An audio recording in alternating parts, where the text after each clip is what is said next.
Selamat pagi anak-anak, Omitofo. Nah anak-anak, hari ini kita bertemu lagi. Kita akan masuk masa berumah tangga Pangeran Siddhartha. Nah tentunya anak-anak masih ingat audio yang Lause kirimkan minggu kemarin. Ya. Jadi mengenai Pangeran Siddhartha, masa berumah tangganya. Nah, tetapi anak-anak, sebelum kita melanjutkan pelajaran, marilah kita membaca Parita Namaskaragata terlebih dahulu. Nah, baiklah anak-anak, ayo kita merangkukkan kedua tangan, bersikap anjali. Arahang sama sambuddho bhagawa buddhang bhagawantang abiwademi. Swakato bhagawata dhammo dhammang namasami. Supatipanno bhagavato sawaka sanggo sanggang namami. Sabbe sata bawantu sukitata. Semoga semua makhluk hidup berbahagia. Sadu, sadu, sadu. Nah, anak-anak, sesudah kita membacakan Parita Namaskaragata, kita lanjutkan pelajaran. Nah, tentu anak-anak masih ingat Pangeran Siddhartha, bukan? Pangeran Siddhartha adalah pangeran dari kerajaan Sakya dengan ayah bernama Raja Sudodana dan ibu bernama Putri Mahamaya. Nah, keinginan Raja Sudodana dan Ratu Mahamaya adalah Pangeran Siddhartha kelak menggantikan ayahandanya menjadi raja di istana Sakya. Nah, tetapi perjalanan hidup dari Pangeran Siddhartha tidaklah seperti apa yang diinginkan oleh Raja Sudodana, terutama setelah saat Pangeran Siddhartha lahir, datang seorang pertapa yang bernama Asita meramalkan 4 peristiwa yang kelak akan dilihat oleh Pangeran Siddhartha. Nah, jika Pangeran Siddhartha melihat 4 peristiwa tersebut, maka dia akan menjadi seorang pertapa dan selanjutnya akan menjadi seorang Buddha. Tetapi jika Pangeran Siddhartha tidak melihat 4 peristiwa tersebut, maka dia akan menjadi seorang raja yang sangat berkuasa.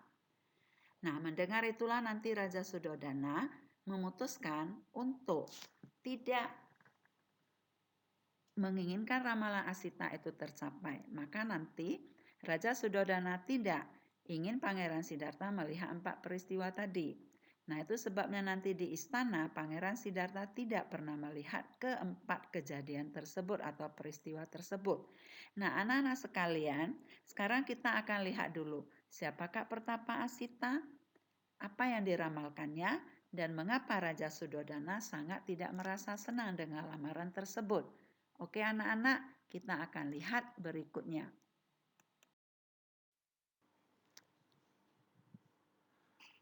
Nah anak-anak, siapa pertapa Asita? Tentunya anak-anak masih ingat bukan? Pertapa Asita adalah pertapa yang meramalkan Pangeran Siddhartha akan menjadi raja atau menjadi Buddha dengan 4 peristiwa yang akan dilihatnya. Nah, ketika Pangeran Siddhartha lahir, Pertapa Asita datang ke istana Sakya untuk meramalkan kehidupan Pangeran Siddhartha. Dan tentunya anak-anak masih ingat apa yang terjadi. Ketika Pertapa Asita melihat Siddhartha, bayi tersebut kakinya memutar ke arah Pertapa Asita. Nah, Pertapa Asita kemudian tersenyum lalu menangis. Melihat itu, Raja Sudodana sangat heran dan bertanya mengapa hal itu terjadi. Nah, Pertapa Asita menjelaskan dia tersenyum karena dia merasa sangat bahagia telah bertemu dengan seorang calon Buddha. Dan tetapi kemudian dia menangis karena dia merasa sedih. Usianya telah lanjut dan kelak dia tidak akan dapat mendengarkan ajaran dari Pangeran Siddhartha setelah menjadi Buddha. Nah, mendengar itu, tentunya Raja Sudodana tidak merasa senang. Kenapa anak-anak? Karena Raja Sudodana ingin Pangeran Siddhartha menjadi raja, bukannya menjadi seorang pertapa. Nah, oleh sebab itulah kemudian Raja Sudodana memutuskan apa yang diamalkan oleh pertapa Asita itu tidak mungkin akan terjadi. Dia akan berusaha dengan sekuat tenaga supaya Pangeran Siddhartha menjadi raja, tidak menjadi pertapa seperti yang diramalkan. Nah, anak-anak sekalian, dengan ramalan yang dibuat oleh pertapa Asita, Raja Sudodana sangat khawatir, maka dia pun memutuskan akan berusaha supaya apa yang diramalkan oleh pertapa Asita itu tidak akan dilihat oleh Pangeran Siddhartha. Nah, anak-anak, Apa yang diramalkan oleh Pertapa Asita? Peristiwa itu apa saja yang dilihat oleh Pangeran Siddhartha? Baiklah anak-anak, sekarang kita perhatikan peristiwa-peristiwa apa saja, ramalan apa saja yang dibuat oleh Pertapa Asita yang kelak akan dilihat oleh Pangeran Siddhartha.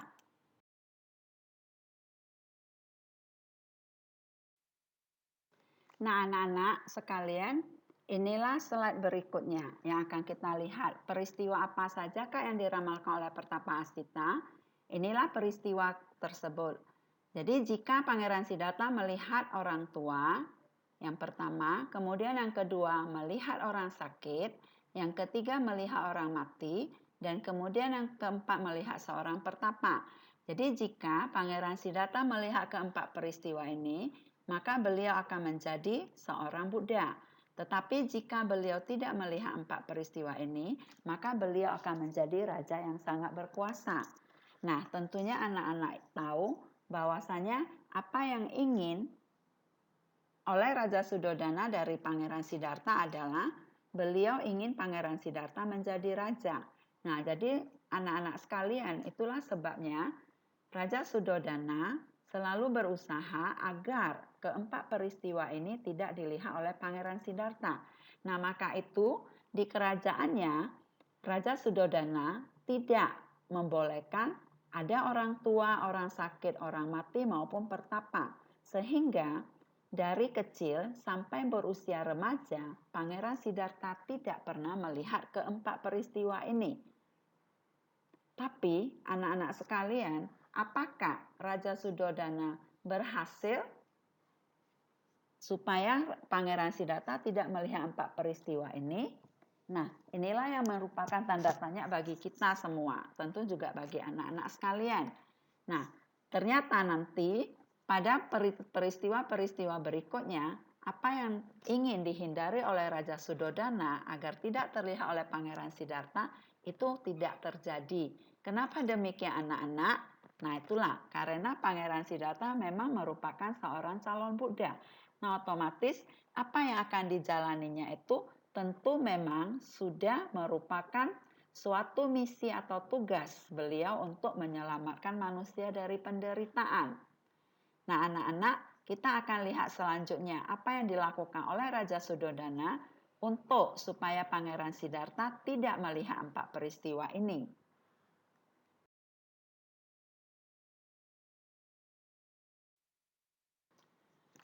Nah, anak-anak sekalian, inilah yang dilakukan oleh Raja Suddhodana untuk menyenangkan Pangeran Siddhartha. Jadi setiap hari Raja Suddhodana itu selalu mengganti para penari yang menghibur Pangeran Siddhartha. Alasannya apa anak-anak? Supaya Pangeran Siddhartha tidak pernah merasa bosan. Jadi itulah sebabnya Raja Suddhodana itu selalu mengganti para penari untuk menghibur Pangeran Siddhartha. Kenapa? Karena Raja Suddhodana itu sangat berharap agar Pangeran Siddhartha selalu terikat dengan duniawi sehingga beliau tidak lagi memiliki niat untuk meninggalkan istana menjadi pertapa seperti ramalan Asita. Jadi anak-anak itulah yang dilakukan oleh Raja Suddhodana. Nah, apakah lagi yang dilakukan oleh Raja Suddhodana untuk Pangeran Siddhartha? Nah, anak-anak sekalian, selain tadi setiap hari mengganti para penari untuk menghibur Pangeran Siddhartha, maka Raja Suddhodana juga membangun 3 buah istana berdasarkan musim untuk memberikan kemewahan kepada Pangeran Siddhartha. Nah, istananya itu apa saja anak-anak? Itu ada 3, istana musim dingin, itu disebut dengan Rama. Kemudian istana musim panas itu disebut Surama dan istana musim hujan itu disebut dengan Suba. Jadi setiap musim Pangeran Siddhartha akan tinggal di istana-istana tersebut. Jadi anak-anak, jika pada musim dingin, maka Pangeran Siddhartha akan tinggal di istana Rama. Kemudian jika musim panas datang, maka Pangeran Siddhartha akan tinggal di istana Surama. Dan jika musim hujan tiba, maka Pangeran Siddhartha akan tinggal di istana Suba. Nah, anak-anak sekalian, Raja Suddhodana membangun 3 buah istana ini untuk menyenangkan Pangeran Siddhartha. Karena berdasarkan musim, maka istana itu sudah didesain berdasarkan musim tersebut. Sehingga jika pada musim dingin, Pangeran Siddhartha tinggal di Istana Rama, Pangeran Siddhartha tidak akan pernah merasa kedinginan.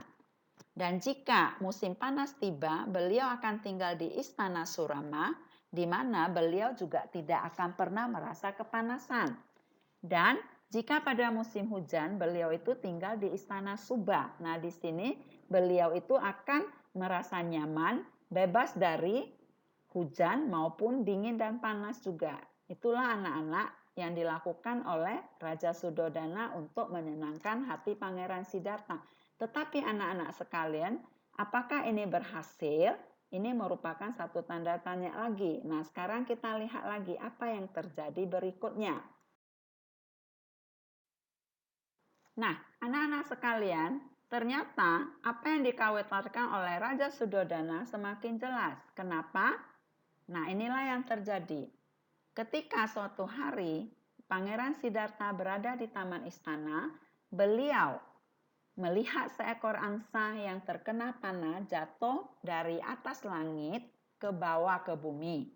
Nah, kemudian Pangeran Siddhartha mendekati angsa tersebut, kemudian menggendongnya. Tetapi tiba-tiba datanglah Pangeran Dewadatta yang merebut kembali angsa tersebut. Dengan alasan apa anak-anak? Ternyata yang memanah angsa itu adalah Pangeran Dewadatta. Jadi Pangeran Dewadatta mengatakan itu adalah angsaku.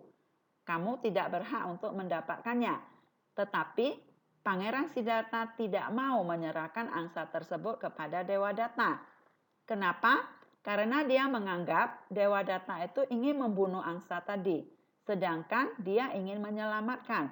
Nah, terjadilah perdebatan antara Pangeran Siddhartha dengan Pangeran Dewadatta. Saling berebut angsa yang terkena panah dari Pangeran Dewadatta tadi. Nah, akhirnya perdebatan mereka kemudian dibawalah ke pengadilan istana. Nah, di situ para petinggi istana mendengarkan alasan mereka masing-masing. Nah, sesudah mendengarkan alasan dari kedua pangeran itu, akhirnya petinggi istana menganggap yang berhasil memenangkan atau yang berhak mendapatkan angsa itu adalah Pangeran Siddhartha. Kenapa anak-anak? Karena menurut mereka, siapa yang ingin menyelamatkan angsa tersebut, dialah yang berhak. Berarti Pangeran Siddhartha lah sebagai pemenang. Nah, kewelasan aslinya dari Pangeran Siddhartha ini semakin jelas dan hal ini menyebabkan Raja Suddhodana semakin khawatir dengan ramalan Asvita. Nah, maka itu Raja Suddhodana anak-anak kemudian mulai memikirkan apalagi cara yang harus diberikan kepada Pangeran Siddhartha supaya Pangeran Siddhartha ini betah di istana dan tidak punya niat untuk meninggalkan istana. Nah, akhirnya anak-anak apa yang dilakukan oleh Raja Suddhodana kita akan melihat pada berikutnya. Nah, anak-anak sekalian, atas nasihat dari para menterinya, akhirnya Raja Suddhodana berniat mencarikan pasangan hidup untuk Pangeran Siddhartha. Nah, apa yang dilakukan oleh Raja Suddhodana anak-anak? Yaitu dilakukanlah satu upacara yang disebut upacara pemberian hadiah. Di mana pada upacara tersebut Raja Suddhodana mengundang para putri raja dan bangsawan. Nah, inilah anak-anak yang dilakukan. Jadi, di mana Pangeran Siddhartha akan duduk, kemudian para putri raja itu akan naik ke podium, dan lalu Pangeran Siddhartha memberikan hadiah kepada masing-masing putri-putri yang naik. Itulah yang dilakukan anak-anak sekalian. Nah, lalu apa yang terjadi?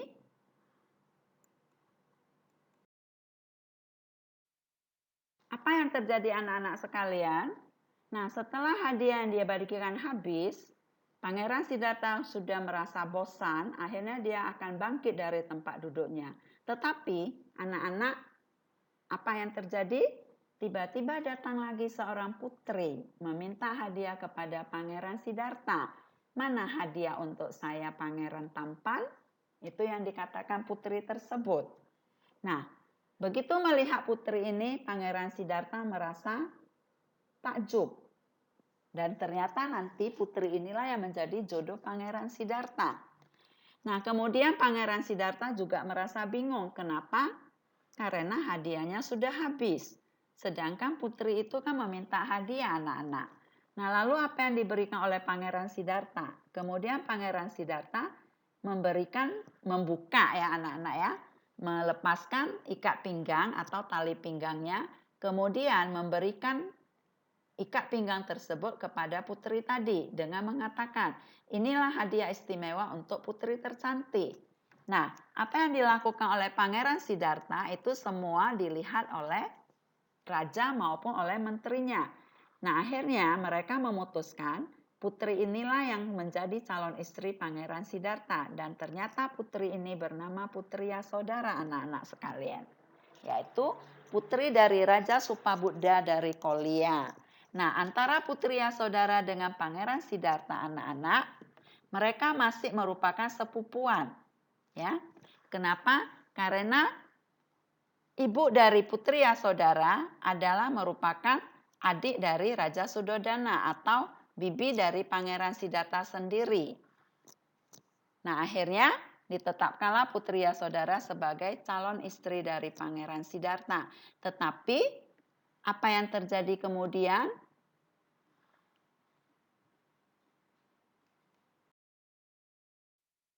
Anak-anak sekalian, ternyata para raja dan bangsawan meragukan kemampuan yang dimiliki oleh Pangeran Siddhartha. Kenapa? Karena pada masa itu seorang suami itu harus bisa melindungi istrinya. Jadi jika mereka itu nggak punya ketangkasan maka dianggap remeh sehingga nggak bisa melindungi istrinya.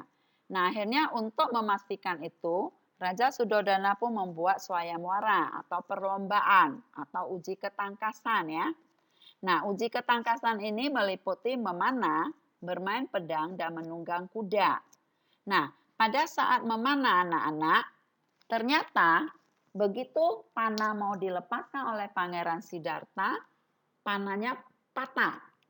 Nah, kemudian Pangeran Siddhartha mengatakan, apakah tidak ada panah yang lebih bagus dari ini? Nah, karena tidak ada panah lagi, maka kemudian Raja Sudodana mengatakan, kerajaan masih memiliki satu panah yang selama ini tidak ada orang yang bisa memanahnya atau mengangkat panah tersebut. Karena panah tersebut itu sangat berat. Nah, akhirnya diambillah panah itu, ternyata dengan mudah Pangeran Siddhartha mengangkat panah tersebut dan memanah dengan baik. Akhirnya diputuskan Pangeran Siddhartha menjadi pemenang dalam uji ketangkasan memanah. Nah, kemudian anak-anak, yang kedua adalah bermain pedang. Dan ternyata dalam bermain pedang, Pangeran Siddhartha juga berhasil memenangkannya. Di mana pohon yang ditebas oleh Pangeran Siddhartha tidak putus atau tidak patah. Tetapi begitu pohon tadi disentuh, akhirnya pohon tersebut patah. Jadi maka para menteri yang menjadi juri pada permain pedang memutuskan Pangeran Siddhartha lah yang berhasil menang. Dan yang ketiga adalah menunggang kuda anak-anak. Dan ternyata tentunya anak-anak tahu ya, kuda Pangeran Siddhartha adalah kuda Kantaka. Ya, kuda yang sangat bagus. Nah, tentu saja Pangeran Siddhartha jadi pemenang, menyebabkan para pangeran protes. Kenapa kok Pangeran Siddhartha menunggang kuda Kantaka? Ya, tentu saja mereka nggak bisa menang. Nah, akhirnya diputuskanlah kemudian menunggang seekor kuda liar. Dan semua pangeran yang menunggang kuda liar tersebut tidak berhasil. Dan akhirnya Pangeran Siddhartha lah yang berhasil menang. Berhasil menjinakkan kuda liar tadi. Nah, sesudah ketiga perlombaan ini dimenangkan oleh Pangeran Siddhartha, maka Pangeran Siddhartha pun dinyatakan sebagai pemenang dan berhak untuk mempersunting Putri Yasodhara. Ya anak-anak sekalian. Nah, sesudah berhasil, kita akan lihat apa yang terjadi berikutnya. Nah, anak-anak sekalian, sesudah Pangeran Siddhartha memenangkan uji ketangkasan atau swayamwara yang dilakukan pada saat itu, maka Beliau berhasil mempersunting Putri Yasodhara. Nah, pernikahan atau perkawinan Pangeran Siddhartha dengan Putri Yasodhara, mereka pada waktu itu berusia 16. Nah, di sini anak-anak, ya, ternyata pada kehidupan sebelumnya, Pangeran Siddhartha itu sudah berjodoh dengan Putri Yasodhara yang dulu dikenal sebagai Bimba Dewi. Nah, nanti untuk ini anak-anak bisa mencari nanti ya buku tentang Bimba Dewi. Nah, jadi pada masa kehidupan lalu Putri Yasodhara itu bernama Bimba Dewi. Nah, akhirnya pada kehidupan sekarang mereka bertemu kembali Bimba Dewi dengan nama Putri Yasodhara. Mereka pun menikah dan menjadi satu keluarga yang harmonis. Nah, anak-anak, setelah menikah, Pangeran Siddhartha dan Putri Yasodhara hidup bahagia di Istana Sakya. Jadi seperti pada gambar anak-anak bisa perhatikan, inilah pernikahan antara Pangeran Siddhartha dengan Putri Yasodhara. Nah, jadi anak-anak sekalian, inilah topik kita tentang masa berumah tangga Pangeran Siddhartha. Ya, jadi anak-anak nanti bisa perhatikan PowerPoint-nya sekaligus dengan audio yang Ibu berikan pada minggu kemarin. Nah, sehingga bisa menambah wawasan kalian kenapa Pangeran Siddhartha menikah dengan Putri Yasodhara, apa yang terjadi dan bagaimana keadaan kehidupan mereka. Nah, anak-anak sekalian, pada hari ini itulah pertemuan kita dengan topik masa berumah tangga Pangeran Siddhartha. Jadi minggu depan kita akan bertemu lagi pada topik berikutnya, ya. Jadi topik masa berumah tangga ini sesudah nanti Pangeran Siddhartha menikah dengan Putri Yasodhara, mereka hidup bahagia. Nah, tetapi tentunya akan menjadi pertanyaan lagi, bagaimana dengan ramalan Asita? Apakah Pangeran Siddhartha akan melihat 4 peristiwa tersebut atau dia akan tidak melihat 4 peristiwa itu? Jadi pilihannya nanti, apakah Pangeran Siddhartha akan menjadi seorang pertapa atau menjadi seorang raja? Oke anak-anak? Nah, jadi demikianlah pada pagi hari ini pelajaran dari Ibu. Mudah-mudahan nanti anak-anak bisa belajar dengan baik. Nah, nanti Ibu akan memberikan kuis kepada anak-anak, ya, nanti dikerjakan di formulirnya atau di Google Form-nya, kemudian kirimkan ke Ibu. Oke anak-anak? Nah, baiklah, untuk mengakhiri pelajaran kita, jadi marilah kita bersama-sama merangkupkan tangan lagi di depan dada, membacakan Parita Namaskara Gata kembali. Oke anak-anak, rangkupkan tangan ya, bersihkan anjali. Arahang sama sambuddho bhagawa buddhang bhagawantang abiwademi swakato bhagawata dhammo dhammang namasami supatipanno bhagavato sawaka sanggo sanggang namami. Terpujilah Sang Buddha yang telah mencapai penerangan sempurna, kami bersujud di hadapan Buddha. Namo Buddhaya. Terpujilah Dhamma yang telah sempurna dibabarkan oleh Sang Buddha, kami bersujud di hadapan Dhamma. Namo Dharmaya. Terpujilah Sangga siswa Sambagawa yang telah bertindak patut dan bijaksana, kami bersujud di hadapan Sangga. Namo Sanggaya. Sabe sata bawantu sukitata. Semoga semua makhluk berbahagia. Sadu, sadu, sadu. Oke anak-anak, sampai jumpa pada topik berikutnya. Terima kasih.